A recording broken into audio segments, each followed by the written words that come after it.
Hi, friend, and welcome to the Dreamers Podcast, the show where we explore bold dreams, highlight inspiring stories, and the real journeys behind them.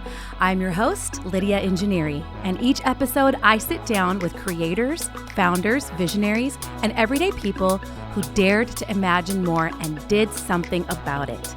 This isn't just about success. It's about the setbacks, the turning points, the late nights, and those moments when quitting felt easier than continuing. So whether you're building something new, standing at a crossroads, or simply searching for inspiration, you're in the right place. So take a breath, lean in, and let yourself dream a little bigger. This is the Dreamers Podcast.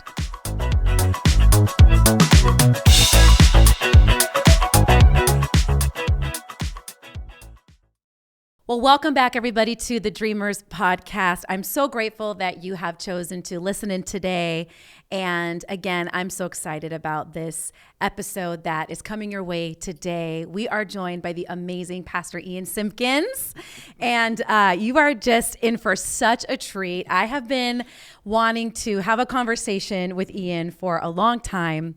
We've known each other for about a year and a half, 2 years now since we opened the Awaken House. And Ian is a pastor here in Spring Hill, Tennessee of the Bridge Church, an amazing, thriving community of believers that is having a tremendous impact on this community as well as the globe. But Ian is an incredible man of God, pastor. He's a husband, he's a dad, and just has a ton of wisdom and insight into things. And I know that you're going to be really blessed by his story, by his journey, and by this conversation today. So Ian, thank you for being here. Thank you for having, honestly, I love what y'all are doing. Oh, thank you. Y'all are such a blessing to our community. Aww. I mean, your coffee house is practically the second office for our Bridge staff. So it is. You are so welcome. And I was actually going to bring that up at some point, how grateful we are to the Bridge and to your team and your staff. You guys have literally become like family. And since the moment we opened our doors, you guys have been here literally almost every day. There's somebody from the Bridge that I meet and get to talk to and see. So, I mean, tell us to stop at any point. No, never. We love it. And that's kind of been, that was one of our goals is that we would be able to connect with other organizations and ministries in this community. And you guys have just been such a support to us. So thank you as well. It's our pleasure. Yes, absolutely. Well, I would love to start at the beginning of your story, like we do with every guest. We just find it so fun to hear the testimony and the story of kind of how you got to where you are today. So take us to the beginning of your story. Yeah, how far back? Yeah, we can go however far back you want. Childhood. It was a cold winter night in 18... No, not that old. So I am the oldest of 7 kids, 6 boys and a baby girl, by the way. Wow. So she's the only girl and the youngest. Oh, I didn't realize that. She's also the best version of all of us. Aww. Like I'm a big fan of Ellen Simkins. I love that. So we grew up outside Detroit, Michigan. I went to public school up to 5th grade, and then my parents began homeschooling all of us, and that's a whole other journey that we can go down if you want. Yeah. It's around that time that I discovered music. My dad was a big Keith Moon fan, and so he had a drum set in the basement. And I remember one day I was in the backyard. I'd just gotten pulled out of school. I was feeling a certain way about that, and a kid walked by. It was like out of a movie. He's like, "Hey, are you the kid that drums?" Which I didn't. I was like, "I have a drum set," and he tossed me a cassette over the fence. And he said, "Learn track 1. We're playing the talent show in 2 weeks." And it was Nirvana's Nevermind. And so wow. So we started a punk band after that. So that kind of became my community. So you were a punk rock drummer.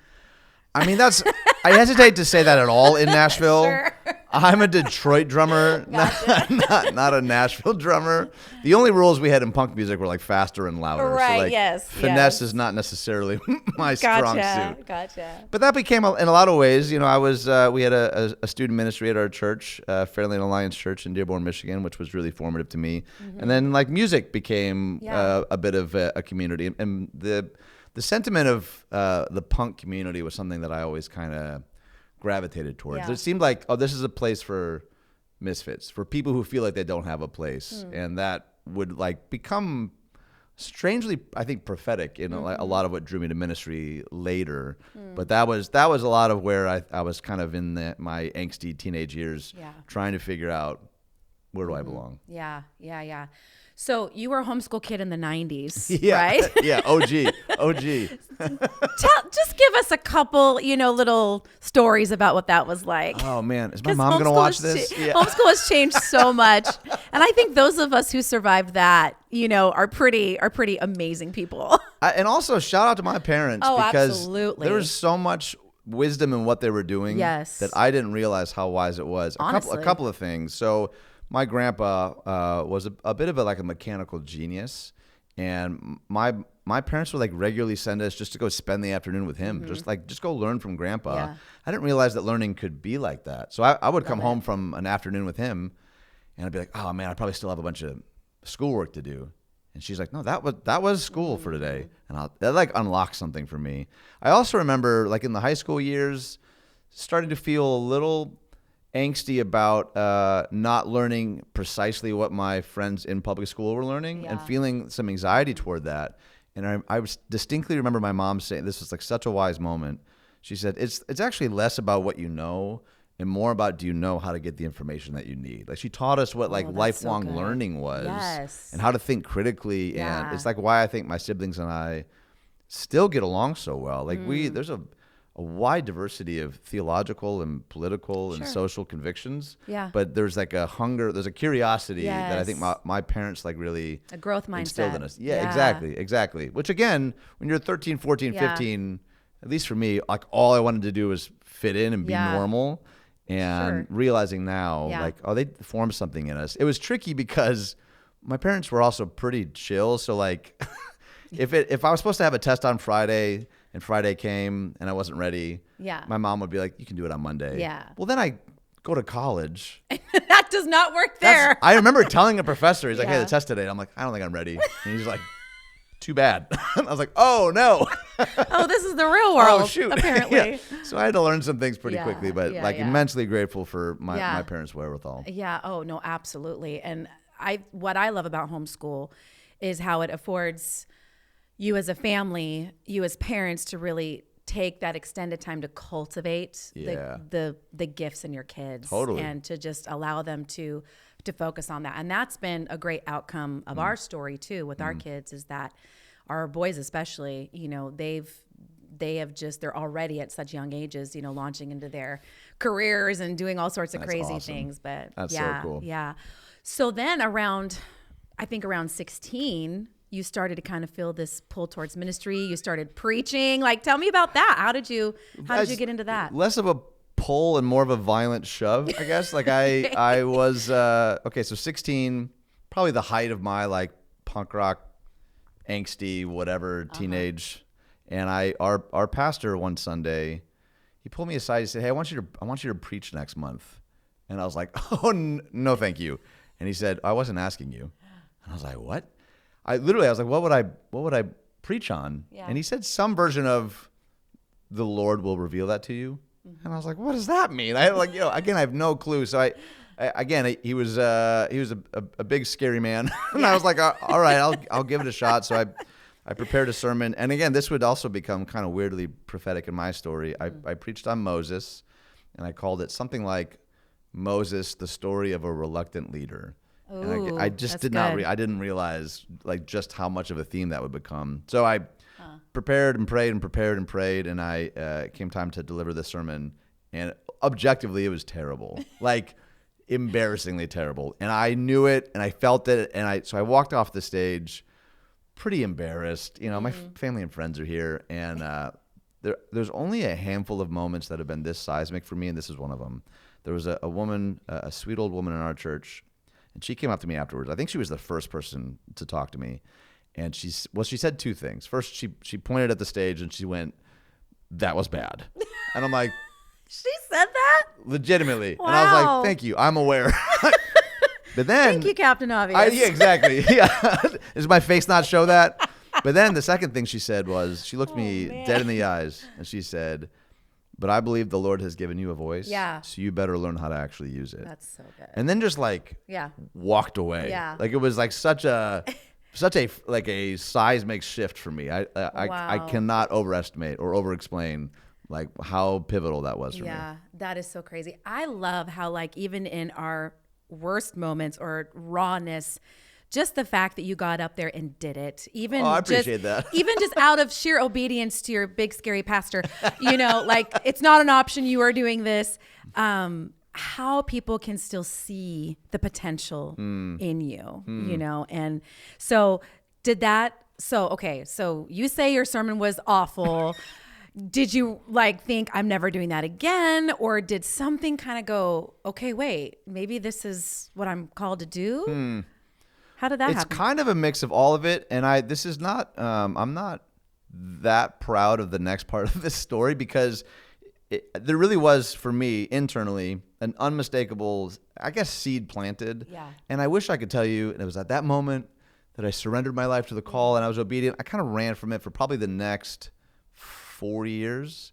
And my plan was still, I was going to, move to California and study music or psychology, learn to surf and call it a day. But there was this kind of nagging sense. And it was a truly odd, I was 16, 17. I was learning to even discern God's voice in the first place. And my incredible family, most of them are engineers. I remember an uncle told me, ministries, that's not a real job. Get a real degree and then you can, tinker in ministry in your free time. And that kind of messed me up a little bit. I was like, I'm feeling this call. Yeah. I'm not sure what to do with this. And I remember my dad sitting me down. This is another really seismic moment for me. He said, listen, if you feel like the Lord is calling you to this, you need to run after this with everything you got. And I don't think oh man, I'm going to get emotional thinking about it. I don't think I realized how meaningful that would be to hear from my father. Yes. He's like, listen, absolutely. Your uncles, your relatives, they're well intended, but if you believe this is what God is doing in you, run. And it was such a green light to go, okay, let's do this then. Wow. Yeah. Aren't you so grateful for parents So grateful. who would just be so bold to say things like that to you and to help guide you and to just pull that out of you? That's amazing. So from there, you went to Bible school or seminary, or what did you do? I did, yeah. So there was a Bible college outside of Chicago, Illinois, and this was kind of my deal with God.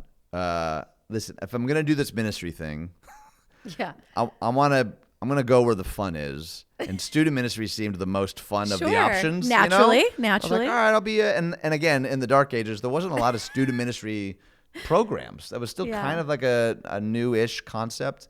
So dark ages, we're talking 2000. All right, we don't have to get into specifics. Oh Lord, help us. Let's not give dates. I feel old. I mean, it was a quarter century ago at this point. Not Ian, to for I'm the sorry. love. I I'm said sorry. not to mention. I did. You did, and I didn't listen. This is your house. I'm so sorry. All right, continue. Yeah. So I found that Judson University in Elgin, Illinois, was just a really deeply formative, and I really really loved my education. In fact, a number of those professors are still like mentors and friends in my life 25 years later, which is super rare, and I'm so grateful for them. I don't think I'd be in ministry without a number of those people. But what was tricky was I loved the education side, but I was also kind of getting a peek behind the curtain of the church side. I didn't love it. And again, I'm an idealistic 20-year-old, so that's part of it. But I experienced some things that really rattled me to the point where I was home on Christmas break my senior year, and I sat my parents down, and I said, don't freak out. I'm going to finish the degree. I don't think I can do this church thing. It had just so rattled me. It was some of what the hesitation I had in the first place.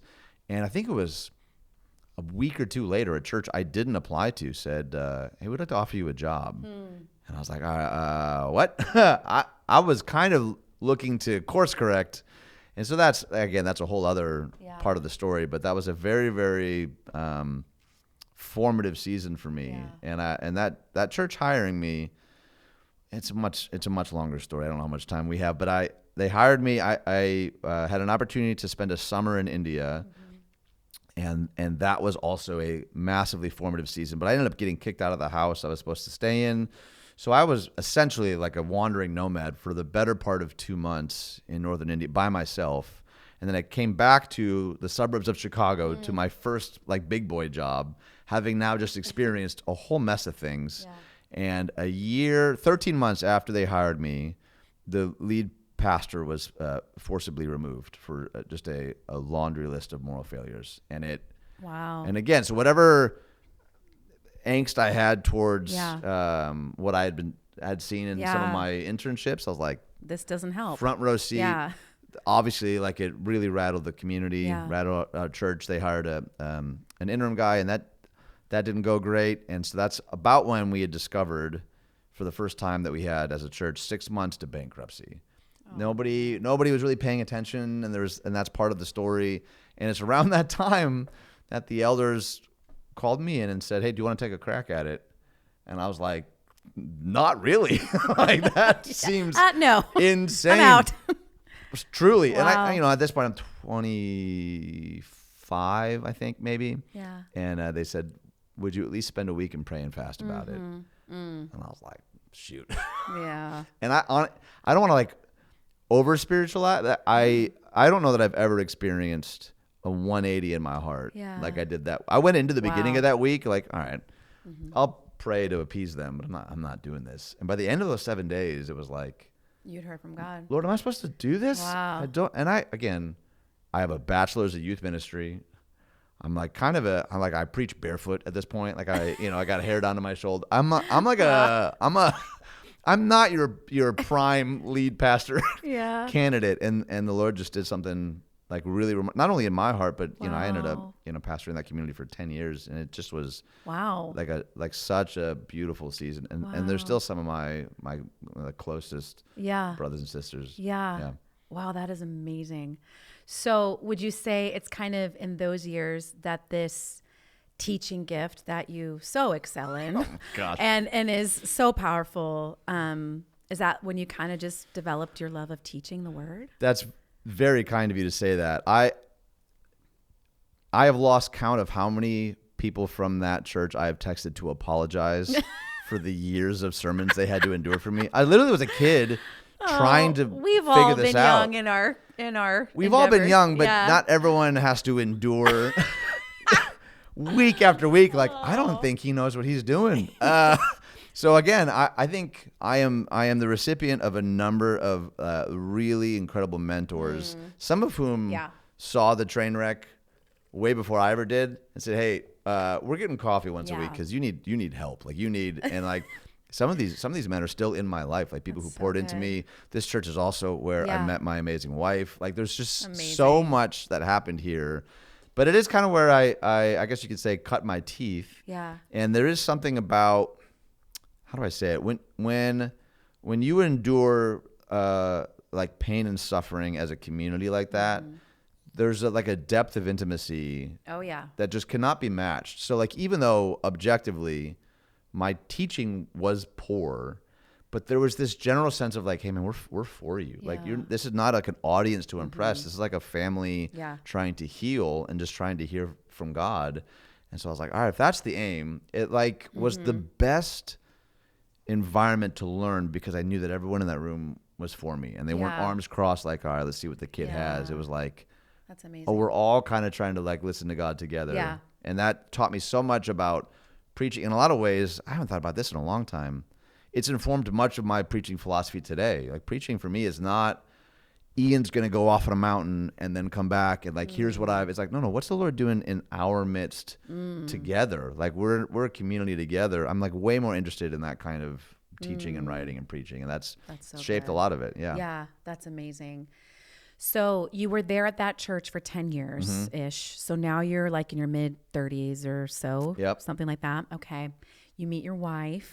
Is this where you end up getting married and start having your kids? We got married in the transition to the next church. Okay. And that was, and some of that, it was really, that was very hard. That was a very hard community to leave. But I got some advice from some mentors, and some of what they had said was, this community loves Katie and they will embrace her. But it will, to some degree, feel like she's being added to this community that you're already like so deeply entrenched in. There might be some value in you guys starting something new together, and I think there was a lot of wisdom in that. Wow. Not to mention there's some other like truly like Holy Spirit encounters that it was like, I think this is actually where the Lord's calling us. It wasn't just time to move on. Yeah. So that was that was a hard season, but also Yeah. super exciting because Yeah. we're beginning our life together and we began a new church together. And so It's amazing. Yeah. Yeah. So you've mentioned several times mentors and clearly how valuable and important these mentors were to you. Yeah. Even from the lady when you were 16 that says that was terrible. But Yeah. I mean, she actually was kind of mentoring you. Yeah. So this is a little off the cuff, but just pausing real quick on mentors, because that is something I so believe in. And I too have been so shaped by the people that saw the rawness in me, saw the potential, and even pinpointed the insecurities and the fears that I had, but still yet gave me that space to grow and gave me leadership opportunity and trusted me with things.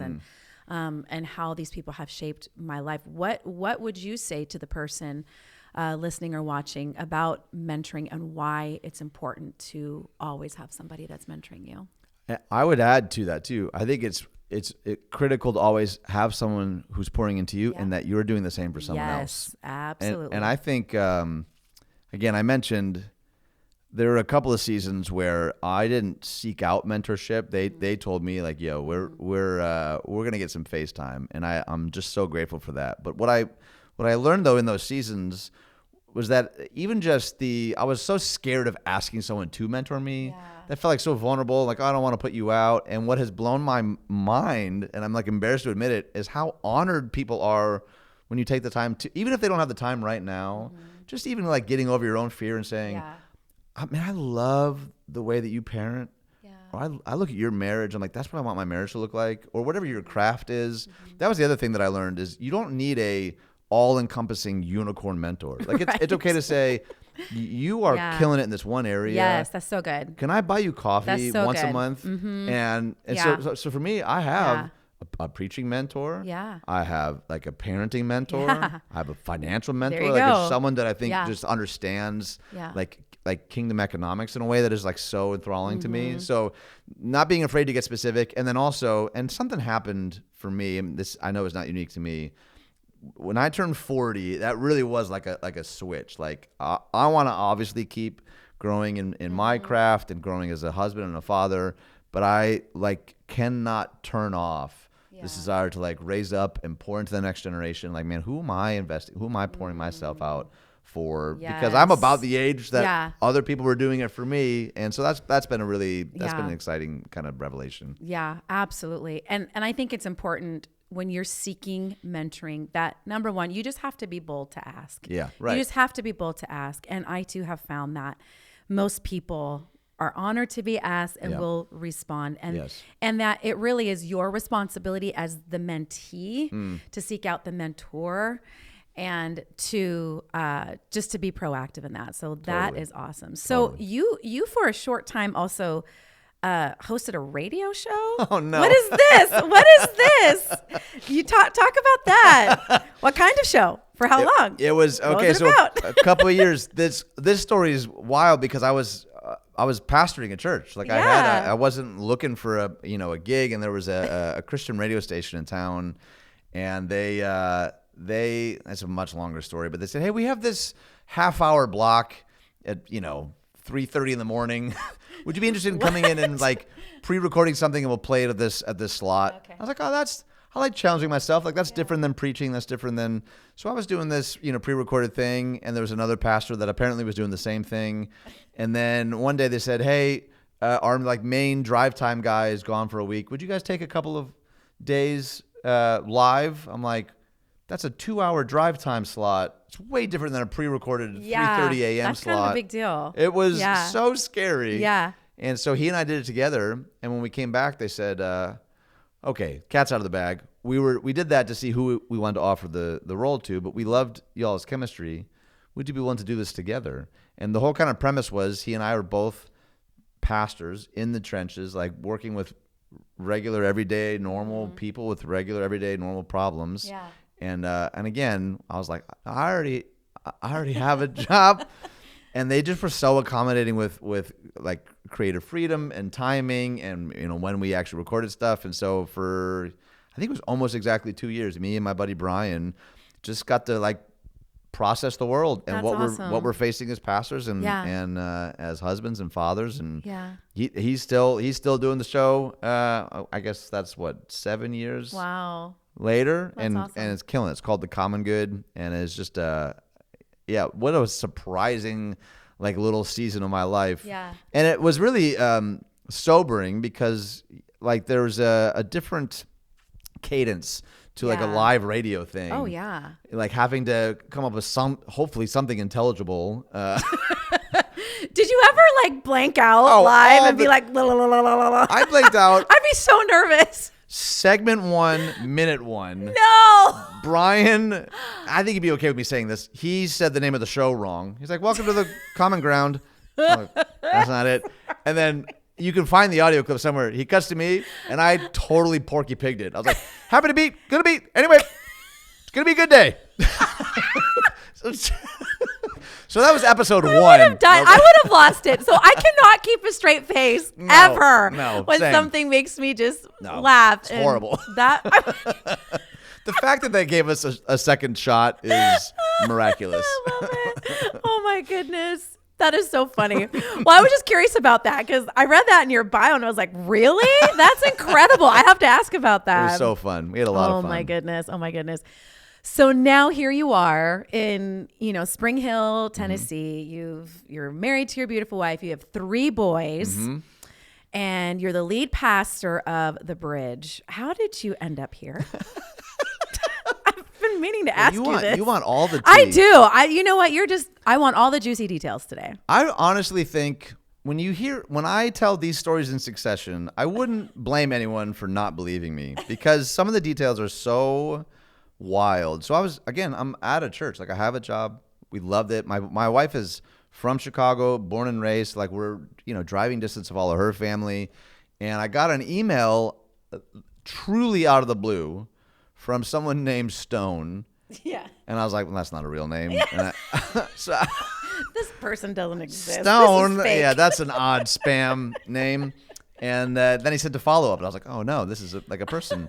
And it truly was, and he could tell the story better than I could. He said, hey, we're The Bridge. This is who we are. Our lead guy left, and we stumbled upon a sermon clip of yours. Any chance you'd be interested? And so I wrote back, truly, I said, so flattered, hard pass. Like I Is this always your response? Hard pass. oh gosh. I'm just teasing. You're right, though. I'm You're just right. teasing. I'm Oh, teasing. man, I feel convicted. No, Let me process this for a second. Lord, soften my heart. But it was, and Stone is still just a dear friend. Yeah, he's awesome. He said, he's like, totally understand. Totally, that's fine. A couple of us are going to be in Chicago next weekend. Would love to grab coffee and talk shop if you have free time. And I'm so naive. And I was like, yeah, I love coffee. That's great. As long as it's awakened coffee. And thank you for the shout out. and I didn't realize after I agreed that's when they bought their plane tickets. They were not planning on being in Chicago, so they flew up and we got coffee. And they said, "Can we just convince you to let us bring you and your wife down for a weekend?" Yeah. And at that point, we had just had baby number 2. And again, I'm not proud of this part, but I was like, chance to get out of the house, go to Nashville for the week. That'd be Sure. fun. And it was one of those trips where, we got to have a couple of meals and coffee with some of the staff and elders. Katie and I were both, there were a couple of times, when you're like, something's happening and you like look at your person across the table, like, we're going to have to talk about this later. Like that, there's something For sure. that we need to pay attention to. And I'm not saying it's a lightning bolt. I'm not saying, oh, we're for sure. Yeah. But it like stirred something and I was like, oh, wait a minute. We kind of came for the trip and friendship. Sure. And the Lord just began to do something that eventually, and again, I have to give props to my wife because I don't know anyone who like hears from God the way that she does. Like her attunement to the voice of God is like such a gift to everybody that knows her. And I remember her saying, this will probably be the hardest thing we ever do, but I don't think we can deny anymore that this is what God is doing. And I was like, what a gift to hear that from your spouse. You know? So that's the long story of how we ended up here. Yeah. And so when was this? What year was this? This would have been March of 21. Okay. Yeah. All right. So 5 years. Yep. 5 years. Wild. Wow. That is incredible. So you are now pastoring this amazing church. It appears like it's going very well. We are so blessed by your community here, and obviously your teaching gift is a tremendous blessing. You're very kind. And then you have this incredible social media following that is just like 200. I actually checked. Okay, Okay, so okay. 261,000 followers on Instagram, and you're probably on other platforms as well. And you post these black boxes with this minimalistic writing, but these things that just punch you like in the face, yet so lovingly. And I've been following you on social media for a long time, actually before I even met you. But here's no way. Yeah, but I didn't here's know some that. of the things that you write. So, and it's so good and it's so true and it's incredible. So one of the things that you wrote that has like millions of like shares and likes is, you are an image bearer with work to do, not a work doer with an image to maintain. Hello. So good. And then, so he like writes this amazing stuff. And then in the comments, he just like unfolds it all, like even more. And basically like just writes a sermon online for you to read. And then another one, which this one is so good. I don't have my reading glasses on, so I have to magnify this because I'm old now and need glasses. I'm right there with you. If people hate us because of Jesus, we should expect that. But if people hate Jesus because of us, something is wrong. I was not expecting this part of the No, podcast. of course. I decided to surprise you. But God has obviously given you this incredible platform that people are leaning into. So I know you didn't plan to be like a social media influencer. No. It seems like you didn't plan a lot of these That things. is And true. God's just like, but this is what you're going to do. And this is what you're going to do. So, but obviously there had to have been a moment. And I don't know when you started your social media posting and stuff, but there had to have been a moment where you either felt of the Lord, like, okay, I need to put this on here, or just one day decided, hey, for fun, I'm just going to post some of my stuff. Yeah. So tell us about that. Tell us about when you decided to do that and then decided to keep doing it. And then Sure. What was it like when you're like, I have thousands of people following me. What's going on? It still feels like that. Yeah. I can't believe it. Well, I'm talk to us about what that. are y'all doing here still? That's insane. Well, we're reading these amazing quotes that are punching us in the face. That's what we're doing. Honestly, there's a couple of things, and this is going to be the most underwhelming part of the whole conversation, I guarantee. Because the reason, first off, that it's a black square with white text is I'm not smart enough to create anything else. Like that's just my Apple Notes. I just screenshot Apple Notes. And I love it, and it's perfect. The amount of people who have asked me now, hey, do you mind if I like borrow your aesthetic? I'm like, you're going to have to ask Steve Jobs because I don't own, it's not my aesthetic. I don't own black and white. I don't know how to use Canva. I don't have any extra time to like design something. And I remember when it was 2020. And there was just a million things that seemed to be like weighing in on everybody, and like division seemed at an all-time high, and anxiety, all the things. And I was intentionally like very quiet on social media. There was just a season, even on the radio show, there was like hey, we need to like steward like these moments with a lot of curiosity and humility, and not assume that like, boy, what the world needs right now is Ian's hot take. I'm like, right. I don't know. I felt like as someone who speaks for a living, I was like, I think I need to be quieter right now. And I'd just been stewing on some things. I made one silly post, and the feedback was it's not like it went viral or anything like that. The thing that I kept noticing though wasn't like, oh, so well said or so poetic. It was like, that was helpful. Thank you. And that like unlocked something for me. I was like, there's so many brilliant, poetic, like memorable writers and poets and whatever. I just want to be helpful. And if it's just adding to the noise, then I don't want to do it. So that kind of response was like, oh, maybe some of this can be helpful. This is pre even like carousels on Instagram. So there's only so much space.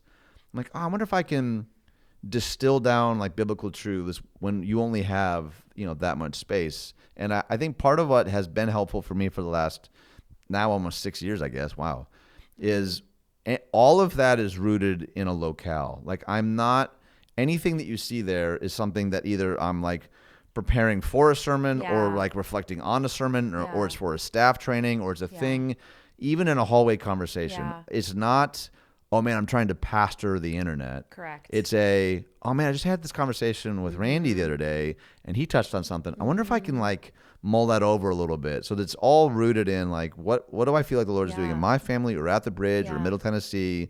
And then if it's helpful, that's gravy. Yeah. And like I cannot tell you how many encouraging messages I've gotten over the years. Yeah. But I've also like I've been called a heretic more in the last 2 years than I have in my entire life. So there's a shadow side to it as well. Oh yes. Oh yes.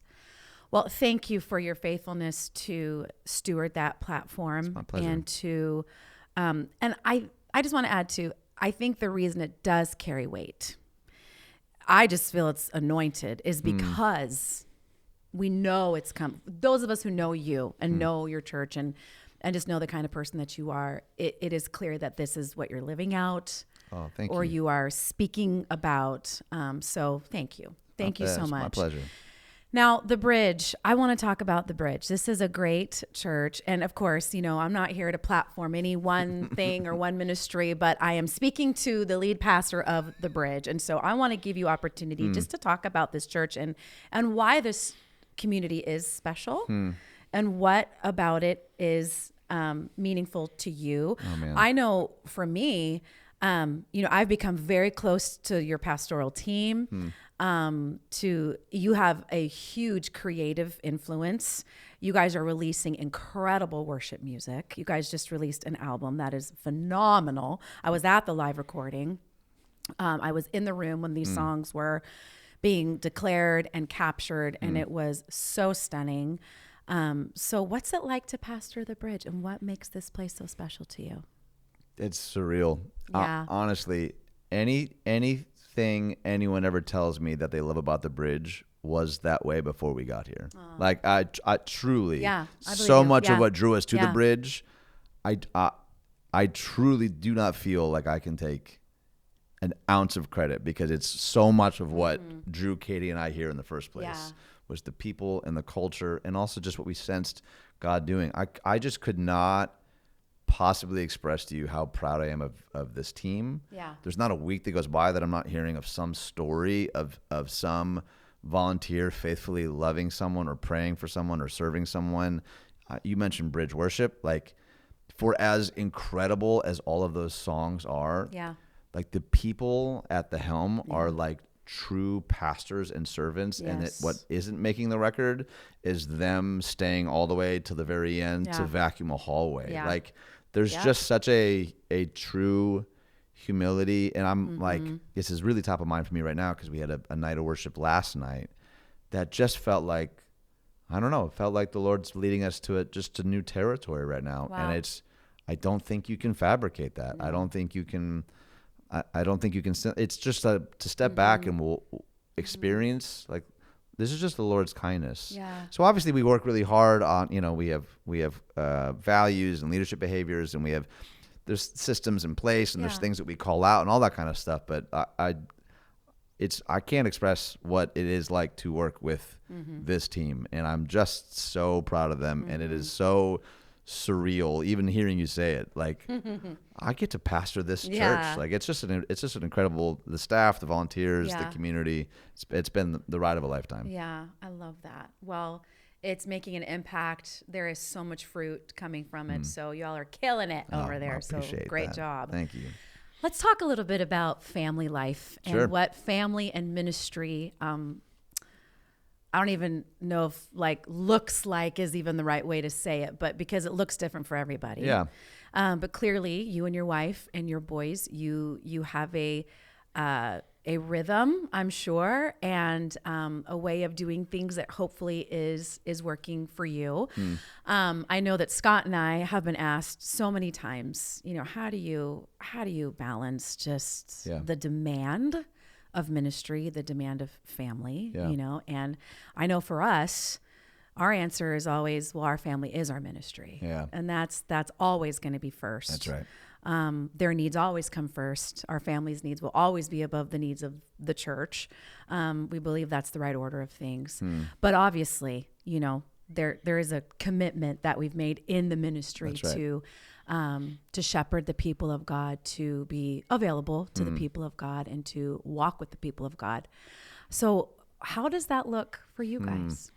That's a great question. I will first say this is an area where my wife is infinitely better than I am. I am predisposed to workaholism, to burning the candle at both ends, to I'll sleep when I'm dead, all that kind of stuff. My wife's commitment to and sensitivity toward quality time, margin. You mentioned rhythms. Yeah. I think that's a beautiful word for it. Yeah. As a drummer, I think Yeah. it is. I actually Yeah. really do think it's a little semantics. I think it's more about rhythms and less about balance. Oh. Sometimes the balance, the spinning plate thing. Absolutely. So there will be seasons Yes. where hey, we're gonna be going hard for a couple of weeks for this thing, but that also means there's got to be an inhale and an exhale. Yes. But there are a few things that, like our family, you know, my wife again has such a beautiful maturity around what is and isn't ours for right now. That doesn't So good. mean always. Sure. But like, hey, for this season,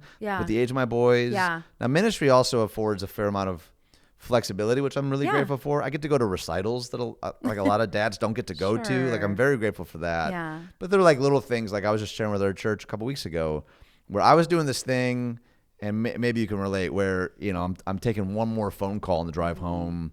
And if it was a stressful phone call, I'm like wrapping up the phone call as I'm walking into the house. And I'm like bringing all of the stress or anxiety to the last thing. And I'm like, I'm not giving my best to my family. So I created, and this is a little silly, I created like a little driveway liturgy for myself. And there's this prayer that I pray, and then I power my phone off until my kids are asleep.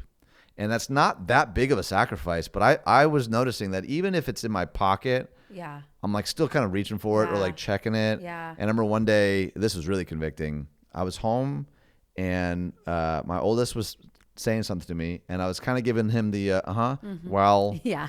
and he climbed up on the counter and like grabbed my face. Oh, yeah. And he said, "Papa, you're not looking at me." And that, Yeah. and I know there's going to come an age where he's not going to do that anymore. And so I was like, all right, something has to change. Yeah. So again, it feels minuscule, but like a prayer to like prepare my heart for, like, to your point, this is my most important ministry. Yeah. Like this is priority number one. Yeah. And then just little things like powering it off have been so helpful. That's so good. It's That's not silly at all. That's so powerful. and it's a thing that everyone can do. It Like, is. you don't need a cool app It for just it. takes You know, intention. You just have to make up your mind that that's what you're going to do. And that's a very Yeah. good point. But the muscle memory, Yeah. it's like any habit. You just do it long enough, and you're like, oh, this is just what I do when I get home. And like for me, you know, we take Friday and Saturday off at the bridge. A lot of pastors will take Monday, you know, but for us, that means I get to pick my boys up from school on Friday. And so we just call it Fun Day Friday. I take all three of them. So good. From pickup till bedtime. It gives mama some breathing room, just some Good on peace you. and quiet. And the rule is, we'll do whatever you want until bedtime, just no screens. So you want to go to this park, you want to go, you know, So if you want to, good. there's a playground, there's a whatever. And Yeah. it's like, it's become such a sweet, like they look forward to it now. Yes. And I'm sure there's going to come a Become a time. tradition, yeah. I'm sure they'll roll their eyes and Yeah. like, oh, here comes Dan with Fun Day Friday. But like, for right now, it's been like a really Yeah. sweet like rhythm, because Yeah. I want them to have these rhythms that they can count on as like, oh, this is, I know for sure Yeah. I'm getting connection time with Yeah. Dad in these times, you know. You know, actually, just as a testimony from someone who has kids that are a little older than yours, I have a 19-year-old, a 17-year-old, and twins that are 14. Nice. But we too take Friday and Saturday. No kidding. Yeah, that Friday afternoon through all evening, through all day Saturday. And That's so fun. and though they are older now, let me tell you, they have not gotten to that point where it's like, oh, this is lame. Oh, why do I have to do this? That's so awesome. This is so dumb. This doesn't, they now actually, as young adults, have begun to recognize that they need that Sabbath Wow. as well. Wow. And family dinner. I mean, we've been very intentional with family dinners, and I know that people have to work. Some of you are working Yeah. 2 or 3 jobs, so absolutely Totally. no condemnation if you're not able to do That's that right. every night. But just because of our schedule, we've been able to. So we prioritize family dinner every night. We talk about highs, we talk about lows. We just make it very intentional. But our kids, now being older, are like, it's Friday. It's Sabbath. It's That's so rest. awesome. It's this. You know, sometimes it gets interrupted. We do travel and have other Sure. things, but we just make up for it in other ways. But as a testimony, if you can somehow begin to try to implement that early, it will be a principle that you teach your children. I love that. That even when they're teenagers and young adults, they're going to be like, no, this is family chill night. And, you know, and now we're to the point where I'll get a text from my son, hey, can I invite these two friends over to join us? I'm like, yes, of course you can. And What a gift. I think we're the house where everybody knows there's going to be food. Yep. There's going to be food. That's a good start. And there's going to be a deck of cards or a fun game that we can play. Or if you just want to sit and watch the basketball game, you can sit and watch the basketball game. It's just kind of become our rhythm as a family. Love it. And everyone's invited. You know, if you don't have a place to go, you can just come over. That's so good. So, but I love what you said about seasons. And especially when your kids are younger, you know, seasons change so fast when the kids are small. And so I think if you can be fluid and just be flexible. One of my mentors told me being flexible is much too rigid. You have to be fluid. And that has helped me through like, especially when your kids are young, you're like, we just got settled into this rhythm. Right. And now my kid doesn't take a nap anymore. Right, It's right. like, you know, and it's like, Sports it's okay. or friends or all of it. Yeah. Then just change and do what works Yes. for you now. Yes. So, but thank you for that. I honestly think what you shared about just being present. There is so much power in your presence. And your presence is really the best gift that you can give 100%. to your family. That's right. As we kind of start to bring this conversation to a close, I just have a couple questions I'd like to ask you. Lay it on me. What is something that is challenging you right now in your man. in your leadership? Golly. I feel like leadership is always at least a little challenging. Yeah. You know, there is a weightiness to it. I heard a definition of leadership the other day. It said leadership is disappointing people at a rate they can stomach. And I was like, boy, I can feel that. Wait, say that one more time. Leadership is disappointing people at a rate they can stomach. Wow. Which again is a little bit of a somber take. Sure. I actually don't know that I wholesale agree with it. Sure. Because leadership is also like a great, like the people, Yes. I get a front row seat Yeah. to like what God is doing. People tell me disproportionately, they brag to me about other staff members. Like that is just an unspeakable joy. Yeah. But there is also, I was just sharing with somebody the other day, particularly in ministry, sometimes what's challenging is the vast array of what leadership looks like. I had a day totally. a few months ago where within a half hour I was asked to go to the hospital to take a young mom off of life support and to try and bring any kind of like pastoral presence. And she had 3 boys. And so like I'm looking at, I have 3 boys. And they're like just looking for any kind of anchor, any kind of, you know. Yeah. And I had to go, sorry, I didn't mean to cry on your podcast. No, you can cry on the podcast. That's But okay. to go from that to that evening, we had our small group leader celebration, more group leaders than we've ever had, and like life change and celebration and a live band and pizza. And I remember like going home that night thinking, this is ministry. The highs are just so unbelievably high. And sometimes the valleys are like so crushing. Yes. And the beauty of even the valleys, though, is that by the grace of God, even those things drive us to even deeper dependence on Him. I believe suffering carves the depth of compassion in us that nothing else does. Yes. Like He uses even those things.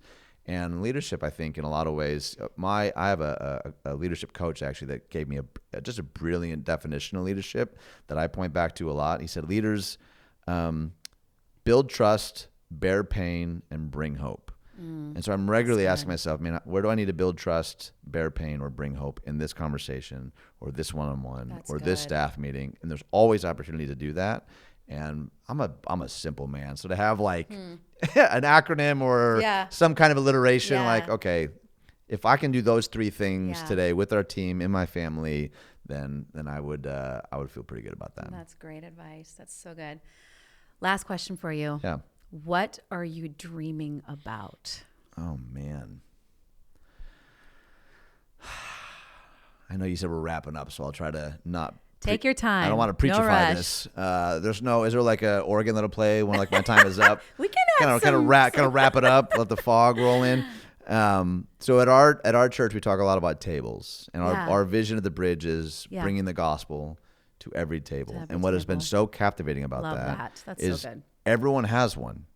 Everyone, whether it's a big, grand, dining room table in a mansion, or a card table in front of a TV, or a conference table, or it's spaces that literally all of us have in some capacity. And what makes me so excited is, we've been talking about this at the Bridge for a couple of years now, is to see it take root in places that I could never have imagined. Yeah. Like, I met with a woman who works the graveyard shift at a gas station, and she came to me on a Sunday crying how she had just led someone to the Lord at 1 a.m. at her gas station counter. And she goes, Wow. "That's my table. Is that what you were talking about?" And I'm like, I'll be honest, I wasn't picturing a gas station counter, Wow. but that's it. Like, that's what Yes. we're like seeing our people like equipped and sent out to live as sent people wherever God has them. Just gets me so excited. The idea, the Ephesians 4, my role is not to do all the ministry. It's to equip the saints for the work of ministry. Yeah. And so to see our church and people that aren't a part of the Bridge be captivated by how Jesus used tables, how the early church was Yes, formed around that's tables. right, that's like right. there's something, and I think as the internet becomes more and more artificial, I think there's going to be an even deeper ache for authentic. You were talking about presence. Yeah.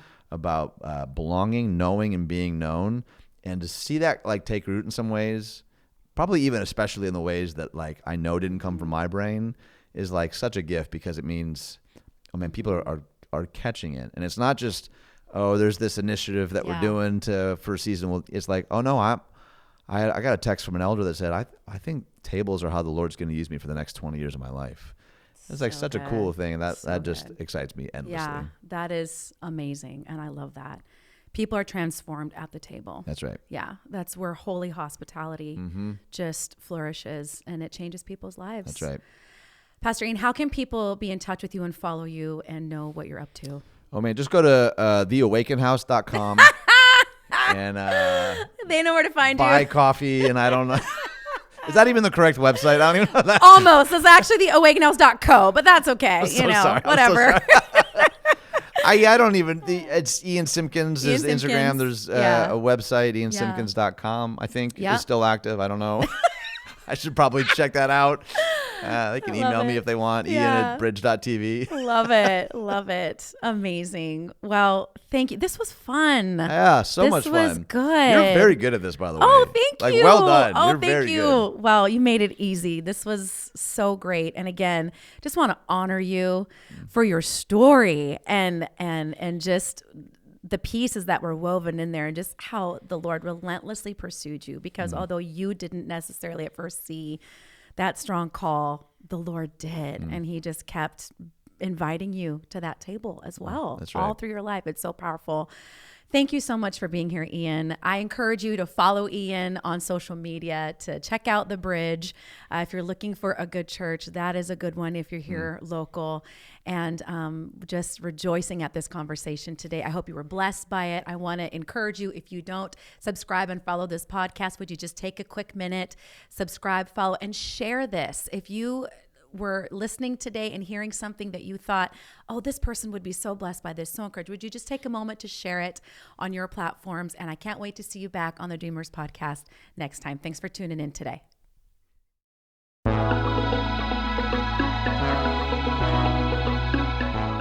Dreams don't come with a roadmap, only courage, curiosity, and the willingness to keep going. If today's story resonated with you, let it remind you that your journey matters, even if it's still unfolding.